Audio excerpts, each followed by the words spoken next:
क्या बताते हैं कि मानत नामन मोरा साधो मानत नामन मोरा रे, बार बार मैं ये समझाऊं जग में जीवन थोड़ा रे। फिर क्या बताते हैं, कहते हैं शरण पड़े को गुरु संभाले, शरण पड़े को गुरु संभाले, जान के बालक भोला रे। कह कबीर तुम चरण चित राखो, जो सुई में डोरा रे। अब देखो परमात्मा कहते हैं कि आपको भगवान यानी दास को तो निमित्त बना रखा है, सारा का सारा कार्य वो कबीर भगवान कर रहे हैं, आपका पिताजी।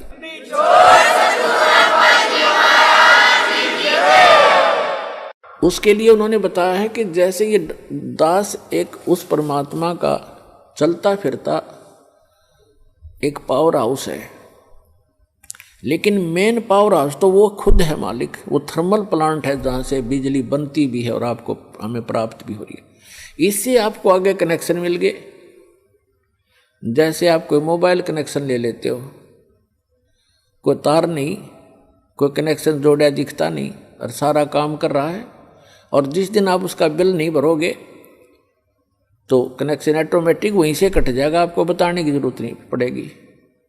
तो इस प्रकार ये दास एक चलता फिरता परमात्मा की पावर का एक छोटा वो समझ लो पावर हाउस, और इससे जिसको कनेक्शन मिलेगा उसके घर में वो पावर आएगी, उस परम पिता की थ्री फेस की।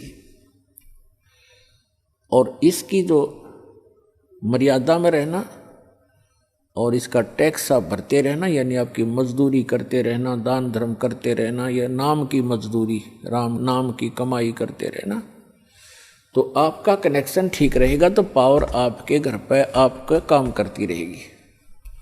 और जो पावर से काम होता वो मैनुअली नहीं हो सकता। जैसे पशुओं का चारा काटा करते हाथ से, ऐसे मशीन थी, अब भी है गांव में गरीबों के पास, तो वो हाथ वाला काम तो मैनुअल जितना ही होता है। जब उसमें लगा दी मोटर और पावर का कनेक्शन मिल गया, कट कट कट कट 1 घंटे में ढेर लगा देती है। आटा पीसा करते हाथ से, वो मैनुअल 2 घंटा में जाकर 2 किलो पिसा करता।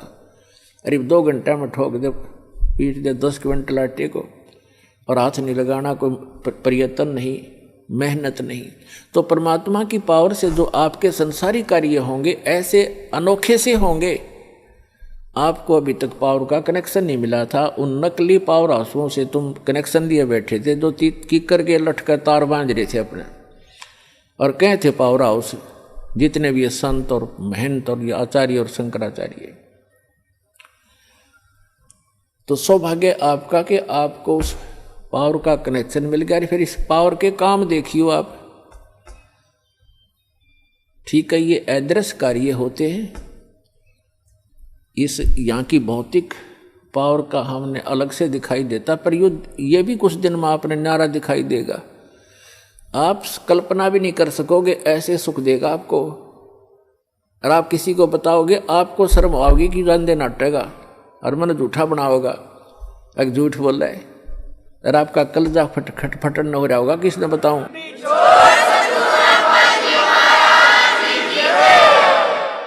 तो प्रसंग चल रहा है कि सतगुरु के उपदेश का लाया एक विचार, जय सतगुरु मिलते नहीं हम जाते नरक द्वार। नरक द्वार में दूत सब ये करते खेचा तान, उनसे कदे ना छूटता फिर फिरता चारों खान। 4 खानी में भरमता, 84 लाख योनियों में गधे कुत्ते सुअर की योनि भोगता, और कभू न लगता पार, 100 फेरा सब मिट गया मेरे सतगुरु के उपकार। होय होय, यानी उस गुरुदेव जी के उपकार से ये सारा मेरा झंझट समाप्त हो गया। पुणात्माओं देखो, उद्देश्य रखना अपने यहाँ से पीछा छुटवाने का। ऐसा ज्ञान बता दिया जाएगा, आपको आत्मा से ग्लानि हो जाएगी पुनर्जन्म की, और जब तक आत्मा में हेट नहीं होगी इस पुनर्जन्म की, तो आपका कभी ना कभी पैर फिसल जाएगा। ठीक है, यदि आप पार नहीं हुए तो आपके पास इतना भक्ति धन हो जाएगा कि आपका हजारों युगों तक तो ये काल आपके पंजे धरती पर नहीं टेकने देगा, और इस पृथ्वी पर बिना मोक्ष नहीं हो सकता। ऊपर तो इसका जबरदस्त भयंकर जाल है, वहां आपके पुण्यों का नाश करवाता है। वह देवता बना के, इंद्र बना करके, वहाँ बड़े बड़े आपको होटल बना रखे, नाचना गाना सारा दिन, काम में कोई नहीं, अपनी पूंजी आपकी नाश होती है। वहाँ ऐसे ऐसे इसने जुगाड़ जोड़ रखे और आपके ही कमाई से अपना यो धंधा चला रहा है, यो 21 ब्रह्मांड चला रहा है। आपके पुनों का 10%, किसी रेस्टोरेंट में इसने 15% और किसी में 25% की कटौती यानी कमीशन रखा है। उस कमीशन से ये काम चला रहा है। ये तो एक भिखारी है उस भगवान के आगे, जिसको तुम भगवान मानकर पूज रहे थे ब्रह्म तक। तो पुण्यात्मा यहाँ परमात्मा बताते हैं कि सतगुरु की शरण में आने से आपके ये सभी संकट दूर होंगे, जन्म और मृत्यु का रोग नाश होगा।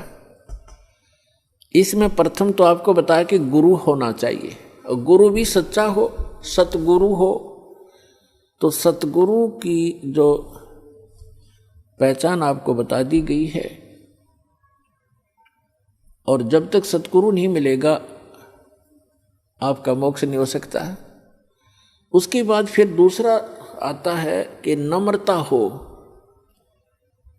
सत्संग में जब प्राणी आवे तो केवल ये उद्देश्य रखे। कैसे?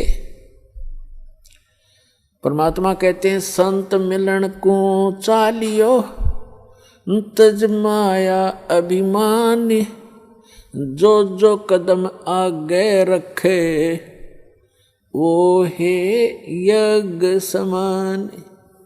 संत मिलन को चालियो तज माया अभिमान, और जो जो कदम आगे को रखे सो सो यज्ञ समान।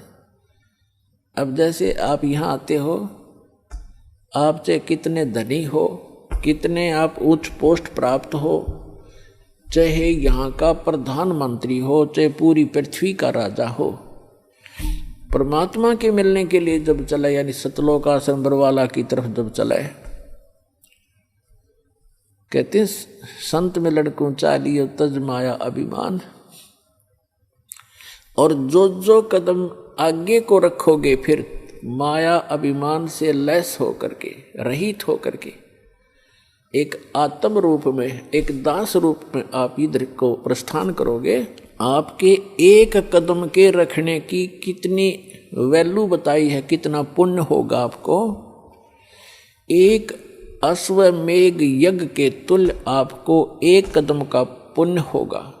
चाहे आप गाड़ी में आते हो, चाहे अपनी किसी मोटरसाइकिल कार में आते हो, चाहे बसों से आते हो, ये सारे कदम हैं, जैसे किलोमीटर होते हैं। तो संतों ने इसको कदमों में मापा है कि वहां से यहां तक जितने भी आपके कदम रखे गए, जितने कदम बने, कहते हैं उतने ही यज्ञों का पुण्य मिलेगा यदि आप इस भाव से सत्संग के अंदर आओगे।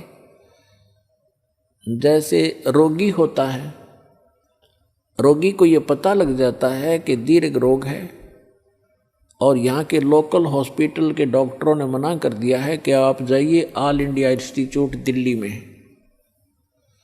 तो वहाँ जब ये डायरेक्शन मिलकर इंसान जाता है, तो वहाँ चाहे प्रधानमंत्री हो और चाहे कोई फैक्ट्री मालिक हो, कितना उच्च पोस्ट प्राप्त व्यक्ति हो, उस समय उसको अपनी जान दिखाई देती है, अपनी पोस्ट पद दिखाई नहीं देता।